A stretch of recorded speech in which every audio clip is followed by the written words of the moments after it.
Hi friends, welcome to Sujay Kitchen. ಸ್ನೇಹಿತರೆ, ಇವತ್ತಿನ ವಿಡಿಯೋದಲ್ಲಿ ನಾಗರ ಪಂಚಮಿ ವಿಶೇಷವಾಗಿ ಶಂಕರಪಾಳೆಯನ್ನು ಯಾವ ರೀತಿ ಮಾಡೋದಂತ ತೋರಿಸ್ತಾ ಇದ್ದೀನಿ. ಈ ಶಂಕರಪಾಳಿ ತುಂಬಾ ಟೇಸ್ಟಿಯಾಗಿರುತ್ತೆ ಹಾಗೂ ತುಂಬ ಲೇಯರ್ ಆಗಿ ಬಾಯಲ್ಲಿಟ್ಟರೆ ಕರಗುವಂತಹ ಶಂಕರಪಾಳೆಯನ್ನು ಯಾವ ರೀತಿ ಮಾಡೋದಂತ ಸರಿಯಾದ ಅಳತೆ ಮತ್ತು ಸರಿಯಾದ ಪ್ರಮಾಣವನ್ನು ಇವತ್ತಿನ ವಿಡಿಯೋದಲ್ಲಿ ತೋರಿಸ್ಕೊಡ್ತಾ ಇದ್ದೀನಿ. ನೀವು ಕೂಡ ಈ ನಾಗರ ಪಂಚಮಿ ಹಬ್ಬಕ್ಕೆ ತುಂಬಾ ಟೇಸ್ಟಿಯಾಗಿರುವ ಕ್ರಿಸ್ಪಿಯಾಗಿರುವ ಶಂಕರಪಾಳಿ ರೆಸಿಪಿಯನ್ನು ಒಂದ್ಸಲ ಈ ವಿಡಿಯೋನ ನೋಡಿಕೊಂಡು ಮಾಡಿ ಸ್ನೇಹಿತರೆ. ತುಂಬಾ ಸಖತ್ತಾಗಿ ಬರುತ್ತೆ ಸ್ನೇಹಿತರೆ. ಹಾಗೆ ನೀವು ಮಾಡಿರೋ ಶಂಕರಪಾಳೆನ ತಿಂದು ಮನೆಯಲ್ಲಿ ಎಲ್ಲರೂ ಖಂಡಿತ ಕೇಳ್ತಾರೆ ಯಾವ ರೀತಿ ಮಾಡಿದ್ರೆ ಅಂತೇಳಿ. ಅಷ್ಟೊಂದು ಚೆನ್ನಾಗಿರುತ್ತೆ. ಹಾಗಾದರೆ ಬನ್ನಿ ಸ್ನೇಹಿತರೆ, ಈ ಟೇಸ್ಟಿಯಾಗಿರುವ ಹಾಗೂ ತುಂಬ ಲೇಯರ್ ಆಗಿರುವ ಶಂಕರಪಾಳೆನ ಯಾವ ರೀತಿ ಮಾಡಿದೆ ಅಂತ ನೋಡೋಣ. ಮೊದಲಿಗೆ ಒಂದು ಪಾತ್ರೆಯನ್ನು ತೆಗೆದುಕೊಂಡು ಇಲ್ಲಿ ನಾನು ಅರ್ಧ ಕೆಜಿಯಷ್ಟು ಮೈದಾ ಹಿಟ್ಟನ್ನು ಬಳಸ್ತಾ ಇದ್ದೀನಿ. ಕಪ್ಪಿನ ಅಳತೆಯಲ್ಲಿ ಹೇಳಬೇಕಾದ್ರೆ 2 ಕಪ್ಪಷ್ಟು ಮೈದಾ ಹಿಟ್ಟನ್ನು ಹಾಕ್ಕೊಳ್ತಾ ಇದ್ದೀನಿ. ಹಾಗೆ ಒಂದು ಚಿಟಿಕೆಯಷ್ಟು ಉಪ್ಪನ್ನು ಹಾಕ್ಕೊಳ್ತಾ ಇದ್ದೀನಿ. ಸ್ವಲ್ಪ ಏಲಕ್ಕಿ ಪೌಡರನ್ನು ಕೂಡ ಹಾಕ್ಕೊಂಡು ಎಲ್ಲವನ್ನು ಚೆನ್ನಾಗಿ ಮಿಕ್ಸ್ ಮಾಡ್ಕೋಬೇಕಾಗತ್ತೆ.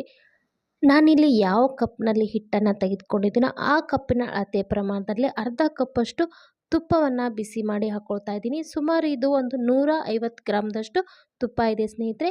ಚೆನ್ನಾಗಿ ಬಿಸಿ ಮಾಡಿ ಹಾಕ್ಕೊಳ್ಳಿ. ತುಂಬ ಬಿಸಿಯಾಗಿರುವುದರಿಂದ ಮೊದಲು ಸ್ಪೂನಿಂದ ಚೆನ್ನಾಗಿ ಮಿಕ್ಸ್ ಮಾಡ್ಕೊಳ್ಳಿ ಸ್ನೇಹಿತರೆ. ನಂತರ ಕೈಯಿಂದ ಈ ರೀತಿ ಚೆನ್ನಾಗಿ ಮಿಕ್ಸ್ ಮಾಡ್ಕೊಳ್ಳಿ. ಈ ರೀತಿ ಕೈಯಲ್ಲಿ ಉಂಡೆ ಕಟ್ಟಿದರೆ ಉಂಡೆ ಆಗಬೇಕು, ಪುಡಿ ಪುಡಿ ಆಗಬಾರ್ದು ಸ್ನೇಹಿತರೆ. ಆವಾಗ ತುಪ್ಪ ಕರೆಕ್ಟಾಗಿದೆ ಅಂತ ಅರ್ಥ. ಇವಾಗ ಒಂದು ಪಾತ್ರೆಗೆ ನಾನಿಲ್ಲಿ ಯಾವ ಕಪ್ನಲ್ಲಿ ಮೈದಾ ಹಿಟ್ಟನ್ನು ತೆಗೆದುಕೊಂಡು ಅದೇ ಕಪ್ನ ಅಳತೆ ಪ್ರಮಾಣದಲ್ಲಿ 1.5 ಕಪ್ಪಷ್ಟು ಪುಡಿ ಸಕ್ಕರೆಯನ್ನು ಹಾಕ್ಕೊಳ್ತಾ ಇದ್ದೀನಿ. ಹಾಗೆ ಅದೇ ಕಪ್ನ ಅಳತೆಯಲ್ಲಿ ಅರ್ಧ ಕಪ್ಪಷ್ಟು ಹಾಲನ್ನು ಹಾಕ್ಕೊಳ್ತಾ ಇದ್ದೀನಿ.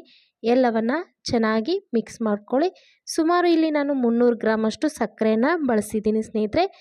ಚೆನ್ನಾಗಿ ಮಿಕ್ಸ್ ಮಾಡ್ಕೊಳ್ಳಿ. ಇದನ್ನು ಇವಾಗ ಒಲೆ ಮೇಲೆ ಇಟ್ಕೊಂಡು ಸಕ್ಕರೆ ಕರಗುವವರೆಗೂ ಇದನ್ನು ಬಿಸಿ ಮಾಡ್ಕೋಬೇಕಾಗುತ್ತೆ. ನಾವಿಲ್ಲಿ ಪುಡಿ ಸಕ್ಕರೆ ಹಾಕಿರೋದ್ರಿಂದ ತುಂಬಾ ಬೇಗ ಇದು ಕರಗೋಗ್ಬಿಡುತ್ತೆ. ಇವಾಗ ನೋಡಿ ಸಕ್ಕರೆ ಕರಗಿದೆ. ಇದು ಸ್ವಲ್ಪ ತಣ್ಣಗಾದ ನಂತರ ಇದನ್ನು ನಾವು ಹಿಟ್ಟಿಗೆ ಹಾಕ್ಕೊಳ್ಬೇಕಾಗುತ್ತೆ. ತುಂಬ ಬಿಸಿ ಇರುವಾಗ ಹಿಟ್ಟಿಗೆ ಮಿಕ್ಸ್ ಮಾಡ್ಕೋಬೇಡಿ. ಸ್ವಲ್ಪ ತಣ್ಣಗಾದ ನಂತರ ಇದನ್ನು ನಾವು ಹಿಟ್ಟಿಗೆ ಹಾಕ್ಕೋಬೇಕಾಗತ್ತೆ.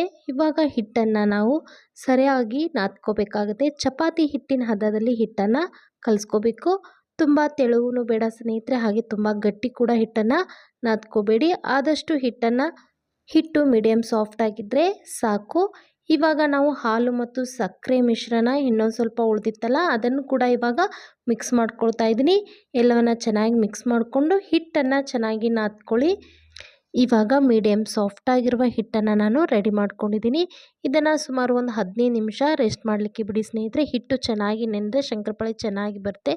ಇವಾಗ ನೋಡಿ ಹಿಟ್ಟು ಚೆನ್ನಾಗಿ 15 ನಿಮಿಷ ರೆಸ್ಟ್ ಆಗಿದೆ. ಹಿಟ್ಟು ಕೂಡ ಚೆನ್ನಾಗಿ ನೆಂದು ಸಾಫ್ಟ್ ಆಗಿದೆ ಸ್ನೇಹಿತರೆ. ಹಿಟ್ಟು ಈ ರೀತಿ ಇರಬೇಕು. ಇವಾಗ ಒಲೆ ಮೇಲೆ ಒಂದು ಪ್ಯಾನನ್ನು ಇಟ್ಕೊಂಡು ಅದಕ್ಕೆ ಎಣ್ಣೆಯನ್ನು ಹಾಕ್ಕೊಳ್ತಾ ಇದ್ದೀನಿ. ಎಣ್ಣೆ ಚೆನ್ನಾಗಿ ಹೀಟ್ ಆಗುವವರೆಗೂ ನಾವು ನಾದಿಟ್ಕೊಂಡ ಹಿಟ್ಟಿನಲ್ಲಿ ಸ್ವಲ್ಪ ಪ್ರಮಾಣ ಹಿಟ್ಟನ್ನು ತೆಗೆದುಕೊಂಡು ಅದನ್ನು ಚೆನ್ನಾಗಿ ನಾದ್ಬಿಟ್ಟು ಚಪಾತಿ ರೀತಿ ಲಟ್ಸ್ಕೊಳ್ತಾ ಇದ್ದೀನಿ. ನೀವು ಮಾಡುವಂಥ ಶಂಕರಪಾಳಿ ಲೇಯರ್ ಆಗಿ ಕ್ರಿಸ್ಪಿಯಾಗಿ ಬರಬೇಕಾದ್ರೆ ಈ ಮೆಥಡನ್ನು ಮಿಸ್ ಮಾಡಬೇಡಿ ಸ್ನೇಹಿತರೆ. ಈಗ ನೋಡಿ ಚಪಾತಿ ರೀತಿ ಲಟ್ಸ್ಕೊಂಡು ನೀವು ಯಾವ ರೀತಿ ಚಪಾತಿಯನ್ನು ಫೋಲ್ಡ್ ಮಾಡ್ತೀರಾ ಅದೇ ರೀತಿ ಮಡಚಬೇಕು ಸ್ನೇಹಿತರೆ. ನೋಡಿ ಈ ರೀತಿ ಮಡಚಿದ ನಂತರ ಮತ್ತೆ ಒಂದು ಸಲ ರೌಂಡಾಗಿ ಮಾಡಿಕೊಂಡು ಮತ್ತೆ ಚಪಾತಿ ರೀತಿ ಲಟ್ಸ್ಕೋಬೇಕಾಗುತ್ತೆ. ಈ ರೀತಿ ಮಾಡೋದ್ರಿಂದ ನಿಮ್ಮ ಶಂಕರಪಾಳಿ ತುಂಬ ಲೇಯರ್ ಆಗಿ ಹಾಗೂ ಕ್ರಿಸ್ಪಿಯಾಗಿ ಬರುತ್ತೆ. ಆದಷ್ಟು ದಪ್ಪನೇ ಲಟ್ಟಿಸ್ಕೊಳ್ಳಿ ಸ್ನೇಹಿತರೆ. ತುಂಬ ತೆಳುವಾಗಿ ಲಟ್ಸ್ಕೊಳ್ಳೋಕ್ಕೆ ಹೋಗಬೇಡಿ. ಇವಾಗ ನೋಡಿ ನಾನು ಸರಿಯಾಗಿ ಚಪಾತಿ ರೀತಿ ಲಟ್ಸ್ಕೊಂಡು ಸೈಡಲ್ಲಿರುವ ಎಕ್ಸ್ಟ್ರಾನ ತೆಗೆದುಕೊಳ್ತಾ ಇದ್ದೀನಿ. ಈ ರೀತಿ ಚಾಕುವಿನಿಂದ ನೀವು ಎಕ್ಸ್ಟ್ರಾ ಭಾಗವನ್ನು ತೆಗೆದುಕೊಂಡು ನಿಮಗೆ ಯಾವ ಶೇಪ್ನಲ್ಲಿ ಬೇಕೋ ಆ ಶೇಪ್ನಲ್ಲಿ ಶಂಕರಪಾಳೆಯನ್ನು ಕಟ್ ಮಾಡ್ಕೊಳ್ಳಿ ಸ್ನೇಹಿತರೆ. ನಾನಿವಾಗ ಇದನ್ನು ಡೈಮಂಡ್ ಶೇಪ್ನಲ್ಲಿ ಕಟ್ ಮಾಡ್ಕೊಳ್ತಾ ಇದ್ದೀನಿ. ಕಟ್ ಮಾಡ್ಕೊಂಡ ನಂತರ ಇದನ್ನು ಸಪ್ರೇಟಾಗಿ ಮಾಡಿಕೊಂಡು ಒಂದು ಅಗಲವಾಗಿರುವ ಪ್ಲೇಟ್ನಲ್ಲಿ ಹಾಕ್ಕೊಳ್ಳಿ. ನೋಡಿ ಇವಾಗ ಥಿಕ್ನೆಸ್ ತೋರಿಸ್ತಾ ಇದ್ದೀನಿ ಎಷ್ಟು ದಪ್ಪ ಆಗಿದೆ ಅಂತ. ಈ ರೀತಿ ದಪ್ಪ ಆಗಿದ್ದರೆ ಶಂಕರಪಾಳಿ ಚೆನ್ನಾಗಿ ಬರುತ್ತೆ ಸ್ನೇಹಿತರೆ. ಇವಾಗ ಎಣ್ಣೆ ಕೂಡ ಚೆನ್ನಾಗಿ ಕಾಯ್ದಿದೆ. ಕಾದ ಎಣ್ಣೆಯಲ್ಲಿ ಒಂದೊಂದಾಗಿ ಇದನ್ನು ಹಾಕ್ಕೊಳ್ಳಿ. ಎಣ್ಣೆಯಲ್ಲಿ ಹಾಕಿದ ನಂತರ ಇದನ್ನು ಮುಟ್ಟಕ್ಕೆ ಹೋಗಬೇಡಿ ಸ್ನೇಹಿತರೆ. 1 ನಿಮಿಷದವರೆಗೂ ಹಾಗೆ ಬಿಡಿ. ಲೋ ಟು ಮೀಡಿಯಮ್ ಹೀಟ್ನಲ್ಲಿ ಸರಿಯಾಗಿ ಇದನ್ನು ನಂತರ ಫ್ರೈ ಮಾಡ್ಕೋಬೇಕಾಗುತ್ತೆ. ನೋಡಿ ಚೆನ್ನಾಗಿ ಗೋಲ್ಡನ್ ಕಲರ್ ಬರೋವರೆಗೂ ಇದನ್ನು ಫ್ರೈ ಮಾಡ್ಕೊಳ್ಳಿ. ಇವಾಗ ನಮ್ಮ ಕ್ರಿಸ್ಪಿ ಆಗಿರುವ ಲೇಯರ್ ಆಗಿರುವ ಶಂಕರಪಾಳಿ ರೆಡಿ ಆಯಿತು ಸ್ನೇಹಿತರೆ.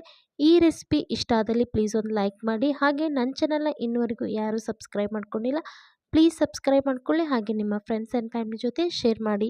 ಮತ್ತೊಂದು ಹೊಸ ರೆಸಿಪಿಯೊಂದಿಗೆ ಸಿಗ್ತೀನಿ ಸ್ನೇಹಿತರೆ. ಅಲ್ಲಿವರೆಗೂ ನಮಸ್ಕಾರ.